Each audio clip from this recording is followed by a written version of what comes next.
आप सबका हमारे साहित्य इस चैनल में स्वागत है। मैं आज आप लोगों के साथ मेघदूत के इस 15वें श्लोक के साथ उपस्थित हूँ। इस 15वें श्लोक में यक्ष मेघ से कहता है कि जब इंद्रधनुष निकलेगा उस इंद्रधनुष से तुम्हारी शोभा में वृद्धि होगी।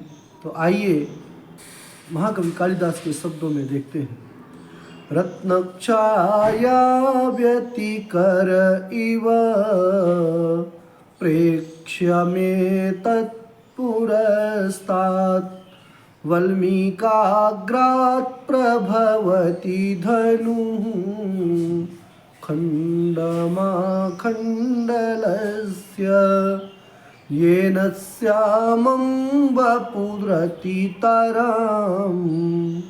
कान्तिमापत्स्यते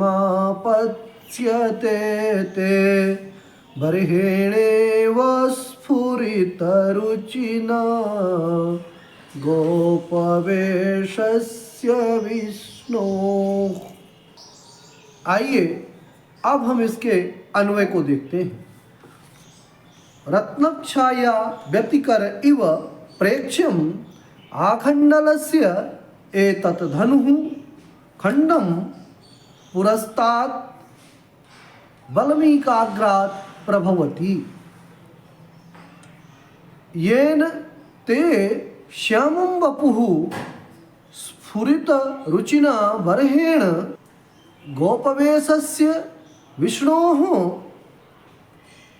श्यामं वपुः इव अतितरां कांतिम आपत्स्यते। आइए हम इसके प्रत्येक शब्द के अर्थ को देखते हैं। रत्नच्छाया व्यतिकरः अर्थात रत्न माने पद्म रागादि मणियाँ, तो पद्म रागादि मणियों की कांतियों के मिश्रण से के समान प्रेक्ष्यम, प्रेक्ष्यम माने दिखाई देने वाले, आखंडलस्य, आखंडल होता है, आखंडल शब्द का अर्थ होता है इंद्र, अतः आखंडलस्य माने इंद्र के, एतत् माने दिखाई दिए जाने वाले, धनुखंडम, धनुखंडन माने धनुष के खंड को, अर्थात इंद्रधनुष के समान, पुरस्तात् माने अग्रे अर्थात सामने, वल्मीकाग्रात्, वल्मीकाग्रात् माने बामूर के बिल से, वल्मीक माने होती है बामी, बाम्बी, बाम्बी के बिल से, प्रभवती, प्रभवती माने आविर्भूत होता है, निकलता है, ये माने जिससे, जिस इंद्रधनुष के कारण ते अर्थात तुम मेघ का श्यामम वपुः, श्यामम अर्थात श्यामल, वपुः माने जो शरीर है वो शरीर स्फुरित रुचिना बर्हेण,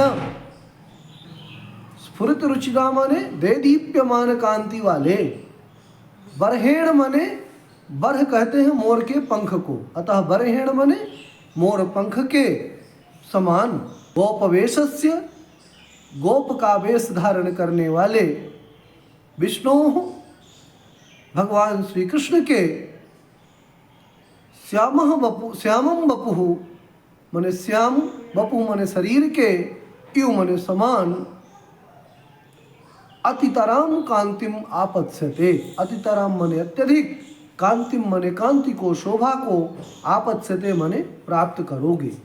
आइए अब हम इसके हिंदी अर्थ को देखते हैं। मेघ कहता है कि पद्म राग आदि मणियों की कांति के मिश्रण के समान दिखाई देने वाले इंद्रधनुष का जो खंड है वह मानो बामूर के बिल से, वल्मीक अर्थात बामी के बिल से आविर्भवति माने निकल रहा है।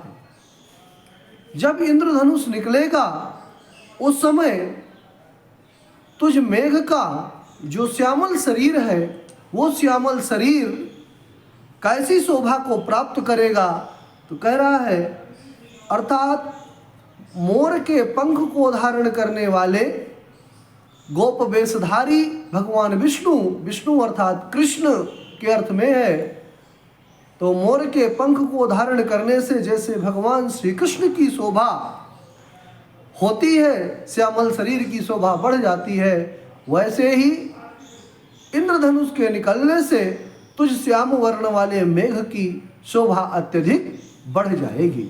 इस तरह से ये इसका हिंदी अर्थ हुआ। अब आइए हम इसके कठिन शब्दों का सामासिक विवरण देखते हैं।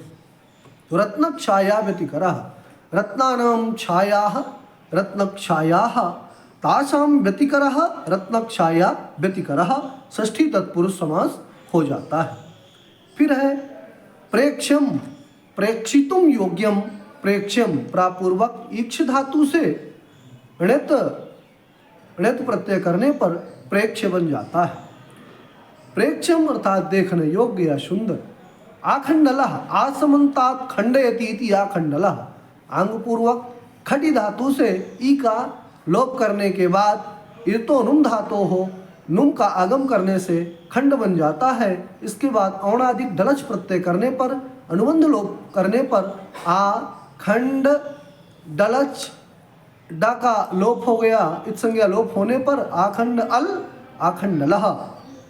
तत्से आखंडलस्य, आखंडल शब्द का अर्थ होता है इंद्र, षष्ठी एक वचन में आखंडलस्य। पुरस्तात्, पूर्व को पुर आदेश हो जाता है तथा स्ताति प्रत्यय हो जाता है, अव्यय होता है पुरस्तात् माने सामने से। बल्मीकाग्र शब्द का अर्थ देखते हैं। बल्मीक माने होती है बांबी, बांबी के अग्रभाग से। स्फुरित रुचिना से दे दीप्यमान कांति से।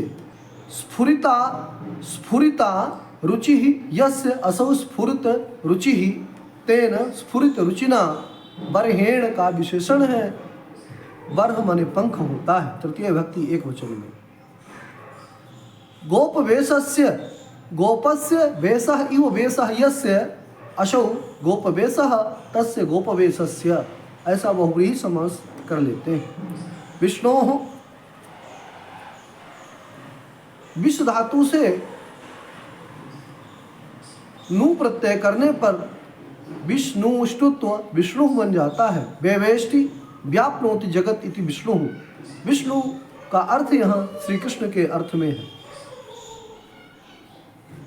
अतितराम, अतितराम अति शब्द से तरप प्रत्यय और आम प्रत्यय करने पर अतितर आम अतितराम बन जाता है और ये भी अव्यय होता है। आपत्स्यते आंग पूर्वक पद धातु से लृट लकार प्रथम पुरुष एक वचन में आपत्स्यते बन जाता है। आप हमारे नियमित दर्शक एवं श्रोता हैं। आप हमारे चैनल को लाइक एवं सब्सक्राइब करें। बहुत बहुत धन्यवाद।